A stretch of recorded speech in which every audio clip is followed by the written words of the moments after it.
eu quero convidar você a abrir a sua Bíblia em Filipenses 4. Filipenses capítulo 4, nós vamos ler os versículos de 4 a 6. É um texto bastante conhecido.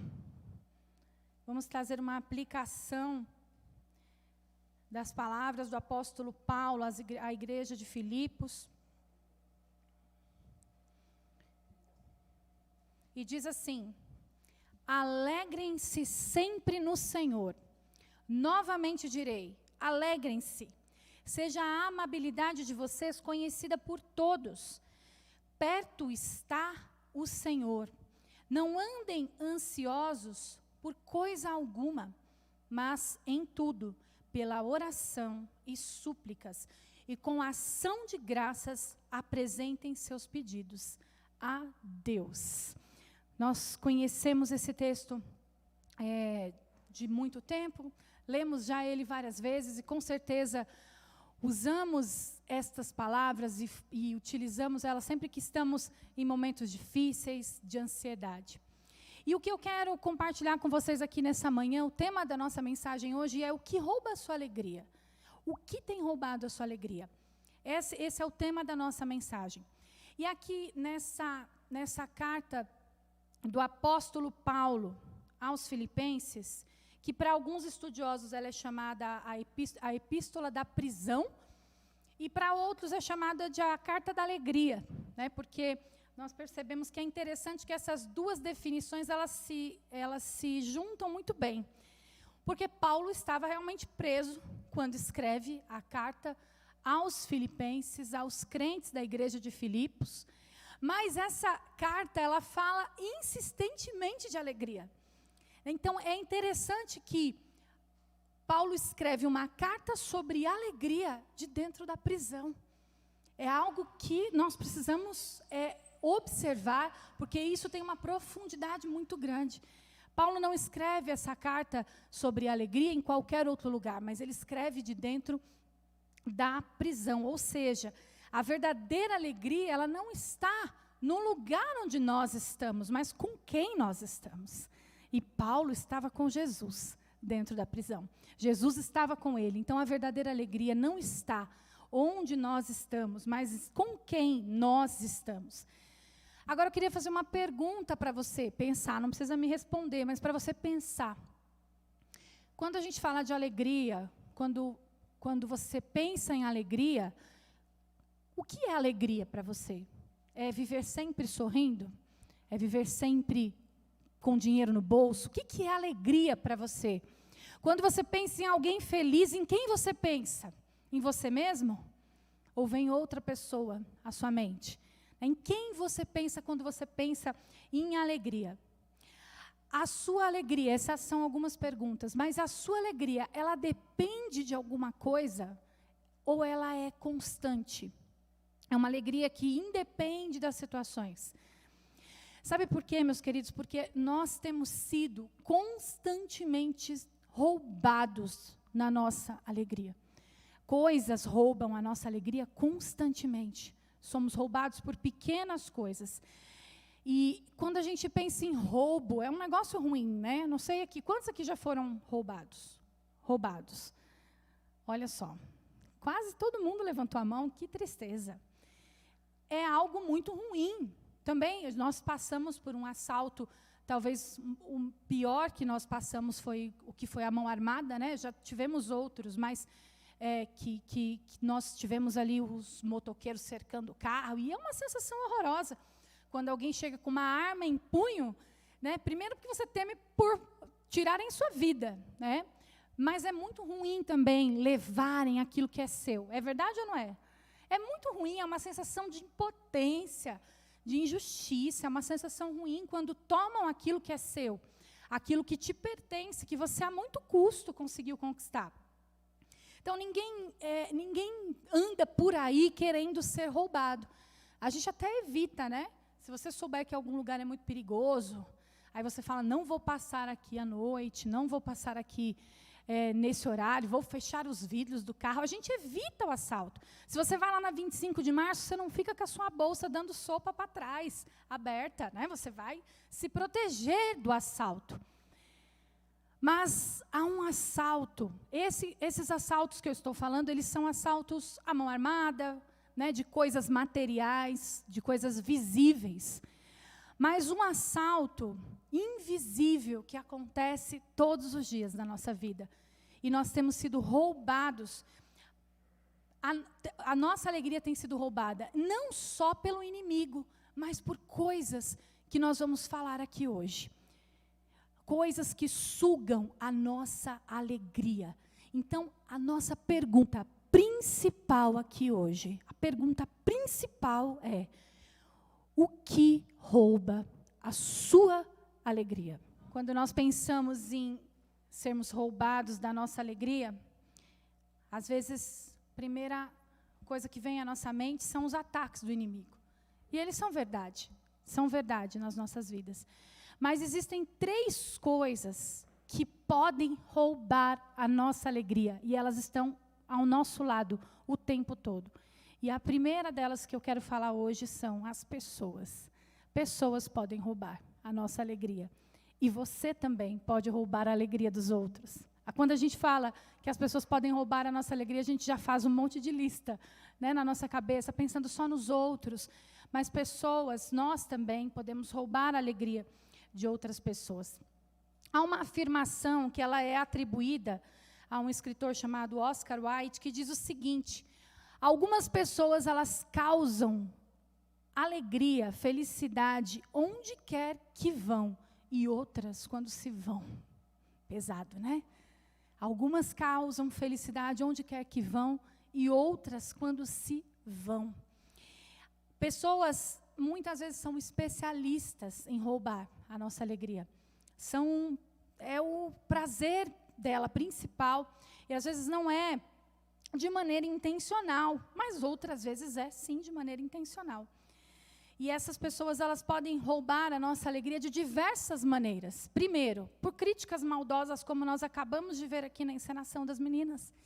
Críticas que às vezes não são críticas por amor, ou porque está vendo que você está cometendo erros que podem te levar ao pecado, que podem te levar para longe do Senhor, mas críticas maldosas podem estragar o nosso dia. Críticas que não constroem, críticas que não têm nenhum fundamento, elas podem simplesmente estragar o nosso dia.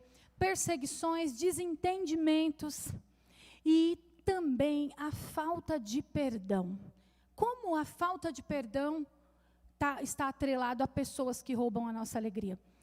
Quantos aqui já precisaram perdoar alguém? Honestamente, quantos aqui? Pode levantar a mão. Precisaram perdoar alguém. Quando você não perdoa, quando você não faz aquilo que a Bíblia diz para que você faça, porque o perdão não é um sentimento, ele é um mandamento. Você carrega a pessoa que te ofendeu para todos os lados. Você acorda com ela, você dorme com ela, você toma café, você vai para trabalhar, para a faculdade. Onde quer que você vá, você carrega o seu ofensor junto com você. Você carrega essa pessoa porque você não consegue perdoar.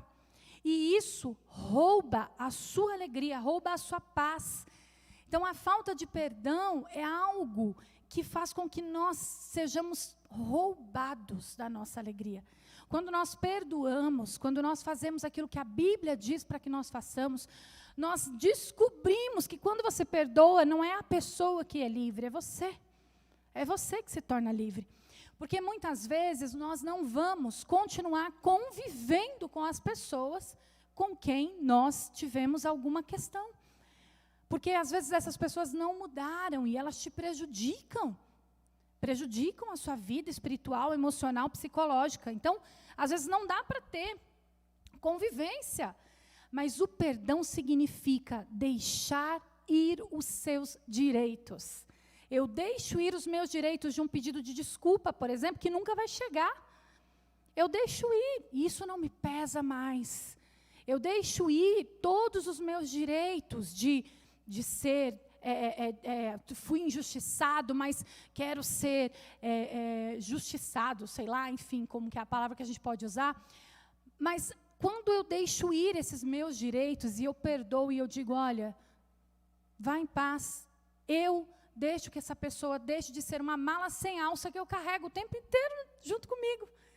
E aí, então, a minha alegria, ela retorna. A minha alegria, a paz, ela me enche novamente.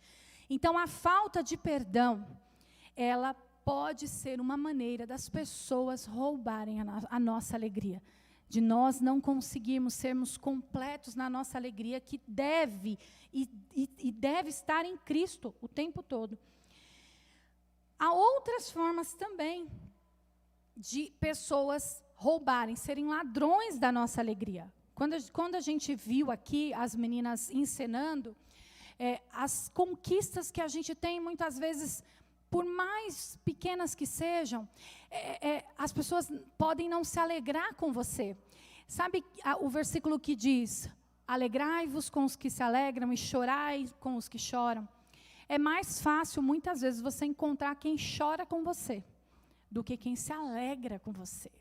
É muito mais fácil você encontrar alguém que se identifica com a sua dor, que se identifica com o seu momento de sofrimento. Mas quando o Senhor te abençoa de alguma maneira, muitas vezes as pessoas que estão ao seu redor não se alegrarão com você e ainda roubarão a sua alegria. Elas serão ladrões da alegria na sua vida, tirando ali o brilho daquilo que o Senhor está fazendo, tirando o brilho daquilo que o Senhor fez para te abençoar, para abençoar a sua casa, a sua família, seu casamento. Então, nós precisamos, nessas horas, lembrar de que nós não somos prisioneiros das palavras das pessoas. Nós não somos prisioneiros dos nossos pensamentos, daquilo que vem a todo momento tentando nos desvirtuar daquilo que o Senhor tem para nós. Pelo contrário, os nossos pensamentos é quem devem ser cativos, a palavra diz. Levai os pensamentos cativos a Cristo. É os nossos pensamentos quem precisam ser nossos prisioneiros. Nós precisamos dominar os nossos pensamentos para que nós não venhamos ser roubados da nossa alegria. Há uma outra situação também que pode acontecer com frequência. E eu quero até contar um exemplo para vocês de algo que aconteceu comigo. Às vezes nós estamos prestes a sermos roubados da nossa alegria. Mas às vezes nós também podemos, nessa situação de sermos roubados, sequestrar a alegria de quem nos roubou. Entendem isso? Porque às vezes a gente fica tão ferido, tão magoado, que a gente também rouba a alegria do outro. Certa vez eu estava aqui em Osasco, nós já morávamos aqui. E eu resolvi que eu ia num casamento, num sábado, e como eu ficava esperando as crianças aqui na escola, encontrei um lugar, um salão de manicure para fazer minha unha. Né? Eu falei, eu vou aproveitar fazer minha unha, porque eu vou para o casamento no dia seguinte. Só que eu não conhecia o lugar, não conhecia a manicure, não conhecia ninguém. Quando eu entrei nesse salão e eu comecei a fazer a minha unha, a manicure estava muito brava. Mas ela estava, assim, visivelmente perturbada. E ela segurava a minha mão assim, e eu, né, ali tentando ser simpática, eu tinha dado uma boa tarde. Foi tudo que eu disse para ela, foi boa tarde, eu quero pintar de vermelho. Foi tudo que eu disse para ela, mais nada. E aí eu estava ali com a minha mão, e aí ela pegava a minha mão e sacudia assim, falava, para de mexer, porque senão eu vou te cortar. E aí eu comecei a ficar um pouco preocupada, e ela novamente fazia isso. Para de mexer, que senão eu vou te cortar. Eu não sabia se aquilo era uma ameaça, se aquilo era um cuidado, mas estava me parecendo uma ameaça. Ela tinha um alicate na mão, né? Então eu fiquei um pouco preocupada. E eu comecei a ficar realmente incomodada com aquela situação. Incomodada. Em determinado momento ela olha bem para mim e fala, você é crente, né? Eu não sabia se eu negava Jesus naquela hora, se eu ia ser como Pedro, ou se eu, dizia, corria o risco dela com aquele alicate na mão. Mas eu disse para ela, sim, eu sou. Aí ela falou, eu percebi. E aí eu disse para ela, mas como? Eu só pensei comigo, né? Eu só disse bom dia e que eu queria pintar de vermelho. Foi só isso que eu disse para ela. Não falei nada sobre Jesus. Mas ela estava tão perturbada, tão cheia de problemas, tão carregada.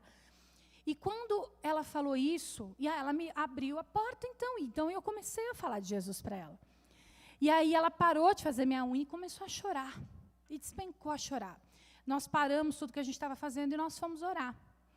Naquele momento, aquela mulher poderia ter roubado a minha alegria, meu dedo também, né? Porque ela estava ali com um alicate. Podia ter roubado minha alegria, um pedaço da minha carne. E eu sequestrado a alegria dela, porque eu poderia ter me levantado e falado assim, você não me atende mais. Eu estava no meu direito ou não estava? Você não me atende mais, porque você é uma péssima manicure, uma péssima pessoa. Você não me atende mais. Mas houve ali um momento, gente, não estou falando que eu sou incrível não, gente, porque também tem horas que eu consigo ser carne de pescoço. Tem muitos momentos que eu vou querer os meus direitos lá no local. Mas eu digo para vocês que há situações em que nós estamos prestes a sequestrar a alegria do outro também. Mas o Senhor pode nos usar para trazer conforto, paz. Ela me contou coisas que estavam acontecendo na vida dela. E a gente pôde ter uma oportunidade ali de orar. Eu não sei da vida dela, não sei o que aconteceu depois. Mas há momentos em que, quando você se depara com uma situação em que você está ali, diante de uma pedra no seu caminho. Se eu estiver aqui agora, sei lá, com uma xícara de café na mão e eu tropeçar em uma pedra, vai cair o quê da minha mão? Café. Se eu estiver com água, vai cair água. Então, o que nós temos dentro de nós quando nós tropeçamos em pedras? Para que a gente possa derramar sobre os outros. Aquilo que eu tenho dentro de mim, quando eu tropeço e caio, é isso que eu vou derramar sobre os outros. É isso que eu vou derramar. Se você tiver raiva, você vai derramar raiva. Se você tiver Jesus, você vai derramar Jesus. Você vai derramar Jesus sobre as pessoas quando elas atravessarem o seu caminho. E aí, ao invés de ser roubado e de você sequestrar a alegria do outro, você derrama a alegria que você tem dentro de você, a alegria que só Cristo pode te dar. Outra coisa que pode roubar a nossa alegria, além das pessoas, que eu acho que é a maior causa, o maior ladrão de alegria, são as circunstâncias. As situações à nossa volta é o maior de todos os ladrões da alegria. Quando Paulo ele escreve, eu acho muito interessante que quando Paulo escreve essa carta aos Filipenses, ele estava preso, como nós já falamos. Se ele estivesse numa mesa, comendo pizza, rodeado de amigos, eu ia dizer, tá, tudo bem, esse é um momento bom para ele dizer, né? Alegrem-se sempre no Senhor. Outra vez vos digo, alegrem-se. Mas não, ele não estava, né, numa mesa rodeado de amigos. Ele não estava, sei lá, num passeio, não sei quais passeios que tinha naquela época, mas ele não estava. Paulo estava preso, ele não estava cheio de dinheiro. Ele estava preso, se sentindo abandonado. E quando Paulo, nesse momento, ele não é um momento favorável para que ele diga, alegrem-se no Senhor, e ainda recomenda, né, a igreja de forma incisiva, porque ele diz isso várias vezes na carta aos Filipenses. E nesse versículo ele diz, outra vez vos digo, é para deixar claro, é claro. Outra vez vos digo. Então, é de uma maneira imperativa, incisiva que Paulo diz, alegrem-se no Senhor. Do alto da prisão ele está dizendo isso. Não é de um lugar, de uma situação em que ele estava favorável. Pelo contrário. As circunstâncias, elas roubam a nossa alegria. Você imagina quantas pessoas foram roubadas durante essa pandemia na sua alegria? Roubadas. Por quê? Perderam pessoas amadas. Perderam bens, perderam tudo que tinham. Foram roubadas, saqueadas na sua alegria. Os acidentes que acontecem, que não são previsíveis. Acidentes não são previsíveis. Desemprego não é previsível. A doença de alguém que nós amamos, nada disso é previsível. Quando nós estamos diante dessa situação, nós corremos um risco de sermos saqueados da nossa alegria, sermos roubados. Mas o segredo, o grande segredo, é que do mesmo jeito que nós não somos escravos das pessoas, das palavras de afirmação de pessoas, dos nossos pensamentos, nós também não somos escravos da circunstância. É interessante a gente observar que no no versículo 12, desse mesmo capítulo que nós lemos, Paulo, ele fala que ele aprendeu o segredo. Ele diz segredo de viver contente em toda situação. Ele sabe o que é passar necessidade, ele sabe o que é viver em fartura, ele sabe o que é estar bem alimentado, sabe o que é ter fome, mas ele aprendeu o segredo. É um segredo que precisa ser descoberto através de relacionamento. Quando você tem relacionamento com Deus, você descobre o segredo de viver satisfeito. A vida de murmuração, ela é um vício. Uma pessoa que murmura, ela é viciada em murmurar. É viciada, tudo, nada está bom. Nada está bom, nada está de acordo com o que ela espera. Então, uma vida de murmuração, ela é como o povo no deserto. O povo no deserto só murmurava. Se não tinha comida, Deus mandava maná, enjoava do maná, mandava as codornizes, não queria mais. Estava no deserto, queria a cebola do Egito, estava com saudade do Egito. E aí eles ficavam o quê? Girando em círculos, em círculos. E assim é uma vida de murmuração. Você vai e volta para o mesmo lugar. Vai e volta para o mesmo lugar. E você não tem coisas novas porque você não aprendeu o segredo de viver contente. O segredo de viver satisfeito em toda e qualquer situação. A nossa alegria, isso é muito importante, prestem bastante atenção. A nossa alegria, ela não é uma emoção. Quando a gente pensa em alegria, a gente não pensa em emoção? É verdade ou não é? A gente pensa em emoção, a gente pensa em sorriso, em ficar alegre, feliz, dando risada, saltitante por aí. Mas a nossa alegria, ela não é uma emoção. A nossa alegria, ela é uma pessoa. Ela é Jesus. Todas as vezes que você pensar, eu não me sinto alegre, pense, a minha alegria não é uma emoção. A minha alegria é Jesus, é uma pessoa, ela é real, é palpável. Minha alegria, ela é palpável, porque ela é Jesus. Quando Paulo ele estava preso, ele não podia ir até as igrejas, como de costume ele fazia. Então, o que ele precisava fazer? Escrever as cartas. E a forma de chegar até as igrejas era as cartas.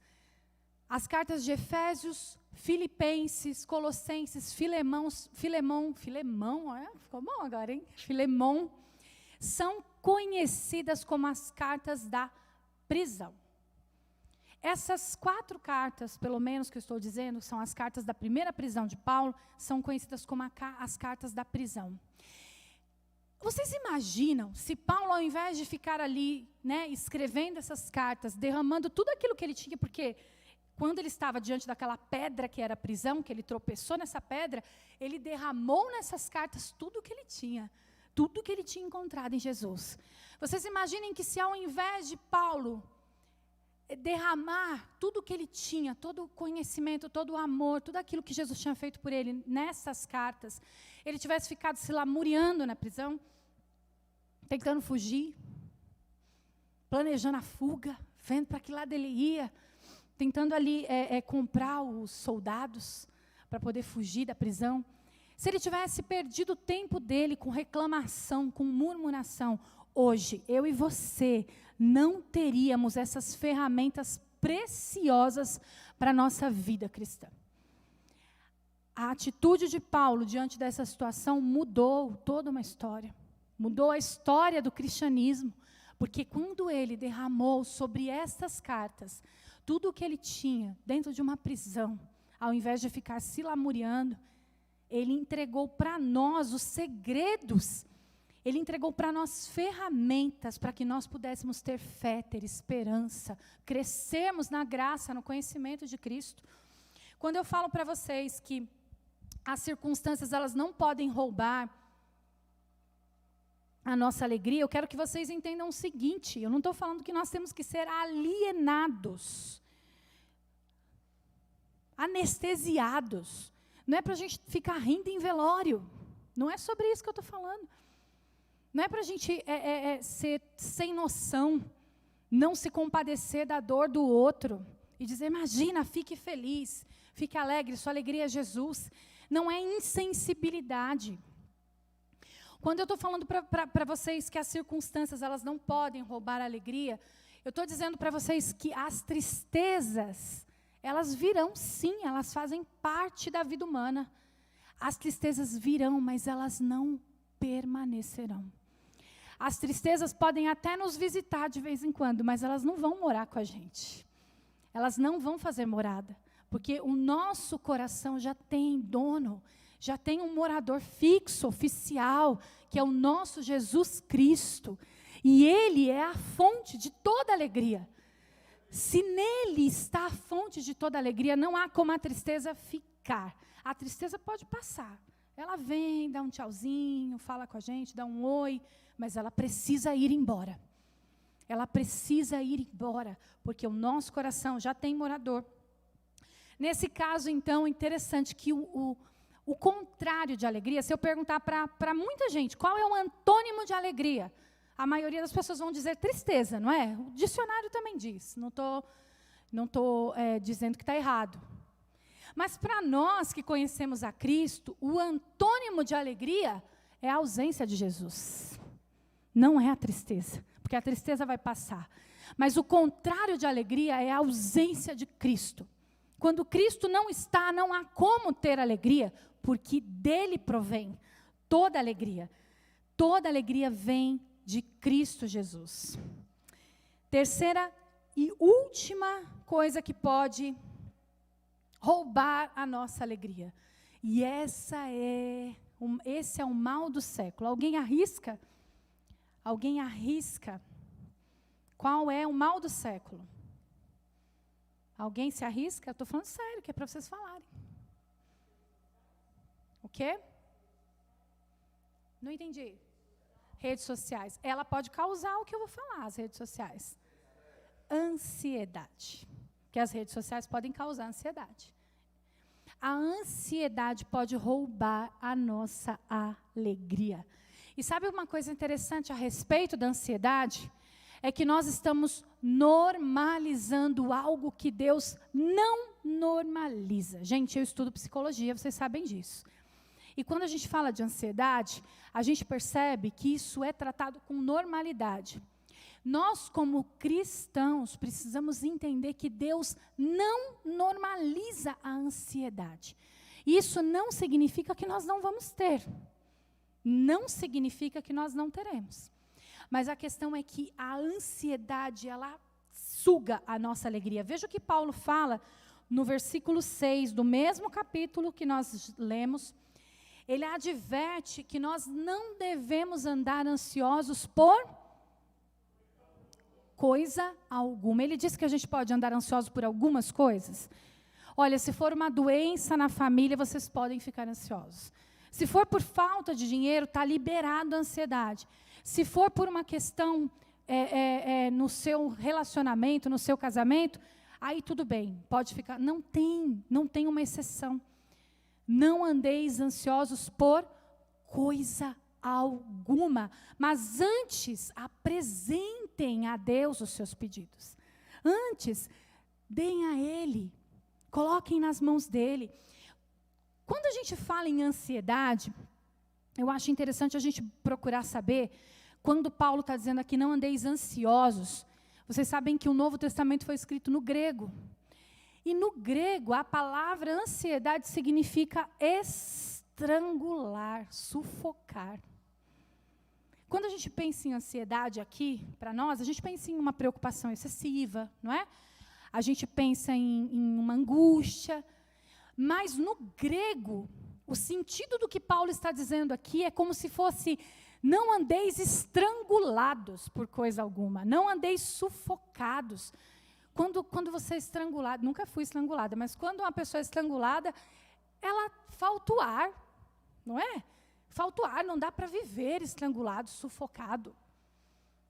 Não andeis estrangulados, troca o português pelo grego e você vai ver que isso tem mais peso ainda. Tem mais peso. E foi isso que Paulo quis dizer quando ele estava escrevendo esse versículo. não andeis estrangulados. E lá em 1 Pedro 5, no versículo 7, tem um outro versículo bastante conhecido sobre ansiedade, que é: lancem sobre ele toda a sua ansiedade, porque ele tem cuidado de vós. Lancem sobre ele toda a sua ansiedade, porque ele tem cuidado de vós. Lançar, quando a gente pensa em lançar, é arremessar. Você jogar, nada ficar nas tuas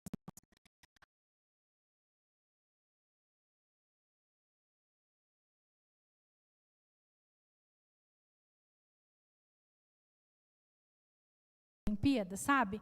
Só vejo o povo correndo desvairado lá e jogando aquela bolinha. Não entendo muito bem ainda não entendo, mas alguns princípios desse jogo de arremesso são muito interessantes para nós compreendermos o que significa lançar sobre ele toda a nossa ansiedade. Nessa modalidade, existe 4 fases para que você possa lançar aquele peso, aquela bolinha de ferro, para ver quem que ganha, né? Quem joga mais longe, enfim. Eu não sei qual que é o final lá da questão. Primeiro tem a preparação. Quando o atleta ele se posiciona para lançar, ele posiciona o peso e ele se prepara porque ele vai lançar. Depois disso, o segundo passo é o deslocamento. Então, ele precisa pegar aquele peso e sair do lugar. Não dá para ele jogar de onde ele está. Ele precisa caminhar na direção de atirar aquele peso para o alvo. Terceira fase é o arremesso. É o grande momento. É a hora em que ele arremessa o peso e que ele precisa projetar toda a sua força. E o mais interessante, ele precisa largar o peso. Não dá para ele ficar com o peso na mão. Ele precisa abrir as mãos para soltar o peso. Não adianta ele chegar a fazer tudo isso, chegar lá e, não quero, eu gosto tanto desse pezinho, não vou jogar. Ele precisa abrir a mão e lançar. E a quarta e última fase é a fase da recuperação. Quando o atleta ele reorganiza sua postura, ele volta ao equilíbrio. Ele tenta ali, né, ficar equilibrado, porque ele projetou muita força para fazer isso. E se ele colocar os pés na área de arremesso, ele invadir aonde ele já lançou o peso, o arremesso é invalidado. Vocês conseguem entender isso? Quando nós precisamos lançar nossa ansiedade sobre Jesus, a gente precisa se preparar para fazer isso, se posicionar e dizer: Senhor, eu vou lançar mão da minha ansiedade, dos meus problemas. Só que eu preciso me deslocar, eu preciso sair do lugar. Eu preciso ir em direção de lançar a minha ansiedade. Não adianta eu querer ficar parado e não levantar o pé do lugar para fazer aquilo que eu preciso fazer, aquilo que é o meu papel fazer. O dele é segurar lá na frente. O meu é lançar. Depois, a fase do arremesso. É a hora em que você precisa lançar a ansiedade, mas precisa abrir mão. Abrir mão, é necessário abrir mão para que esse peso vá. Não adianta querer segurar um pouquinho. E a fase da recuperação. Tornar o equilíbrio, tornar a postura. E não tentar invadir a área de arremesso, onde você já lançou, não ir lá de novo buscar aquilo que você já lançou, porque aí o seu arremesso vai ser invalidado. Essa modalidade de lançamento de peso, ela nos ensina muitas coisas sobre lançar a nossa ansiedade. E nós precisamos entender que a ansiedade, ela troca o modo natural da nossa mente funcionar. Deus, ele nos criou para funcionar de uma maneira, e a ansiedade, ela troca, como se ela trocasse a programação. Quem trabalha com TI aí deve entender. Eu não estou entendendo, mas assim, eu estou dizendo assim por falar, entendeu? Não que eu entenda muito as programações, mas eu sei aí que tem, né, algumas programações. E nós fomos programados, nossa mente foi programada pelo Senhor, de uma maneira que a ansiedade troca um modo natural. Às vezes, sabe o que a gente precisa? Assim, toda vez que a gente tem algum problema, o TI fala o quê para você? Liga e desliga, não é? Parece que isso resolve tudo. Liga e desliga. O pessoal faz faculdade, né? Faculdade, são 4 anos para mandar a gente ligar e desligar o computador. Desligar tudo. Só que às vezes é isso que a gente precisa fazer. Desligar tudo e deixar que Deus reprograme. Desligar tudo e deixar que a nossa mente seja reprogramada pelo Criador. Porque foi Ele quem fez. Então, Ele sabe reprogramar melhor do que nós. As circunstâncias, elas podem roubar a nossa alegria, a nossa esperança, por causa da forma como nós reagimos às circunstâncias. Não são elas quem roubam, não são as circunstâncias. É o jeito que eu encaro essa circunstância. Quando eu tenho a certeza de quem está no meu futuro, de que Jesus está no meu futuro, o meu coração, ele se acalma. Tem uma música da Marcela Thaís, tem um trechinho que fala assim: muita calma nessa alma, vai ficar tudo bem. Muita calma nessa alma, lembre-se de quem você tem. Quem você tem é que faz a diferença. Quem você tem, não é o que você tem, não é onde você está, não são as circunstâncias, não é aquilo que a gente pensa que conquistamos. A nossa alegria é quem nós temos. Ela não é um sentimento, ela é uma pessoa. Vamos repetir comigo? A nossa alegria não é um sentimento, ela é Jesus. Ela não é circunstancial, ela não é passageira. Ela é eterna, porque você tem alegria aqui e vai continuar tendo no céu. Você tem alegria aqui e ela vai com você para o céu, porque você vai encontrar a própria alegria, a fonte de toda alegria. Eu sei que as dificuldades, eu não estou sendo aqui uma pessoa alienada, porque eu sei que as dificuldades e o cenário contrário nas nossas vidas, eles trazem para nós um sentimento, faz pensar que não é possível permanecer alegre. Não é possível termos uma vida de alegria. Todo mundo passa por situações. A gente estava conversando outro dia com o Adriel, que nem todo mundo passa pela prova dando glória a Deus. Tem uma música, né, que fala isso. Mas nem todo mundo passa pela prova dando glória a Deus. Tem horas que não é possível, tem horas que a gente só vai chorar. Tem horas que a gente só vai se prostrar e dizer: Senhor, está doendo de verdade. Nós somos vulneráveis, nós somos fracos, somos humanos. Isso é completamente compreensível. Mas existe uma verdade. É possível nós sermos felizes em Jesus. Porque a nossa alegria, ela não está baseada no que nós vemos. Ela não está baseada nas coisas que nos acontecem. Ela não está baseada na aprovação das pessoas. Ela não está baseada naquilo que nós temos. A nossa alegria é Jesus e Ele não oscila. Jesus não se abala. Ele não modifica com as circunstâncias. E para terminar, eu quero contar para vocês uma história que pode ser que muitos de vocês já conheçam. É a história daquele hino do cantor cristão. Eu não sei se tem na harpa, mas no cantor cristão eu sei que tem. Na harpa, você sabe se tem? Sou Feliz? É do cantor cristão. É que a gente era batista, né? Então a gente só conhece cantor cristão. Então, o hino do cantor cristão, Sou Feliz. Quando você ouve essa música, o Giovanni costuma dizer, né, meu filho, fala assim: gente, mas essa música tem uma melodia tão melancólica, e fala, sou feliz com Jesus, mas a melodia, ela é melancólica. Mas porque esse hino tem uma história por trás, que é maravilhosa. Havia um advogado de Chicago, eu não sei se o nome dele é Horácio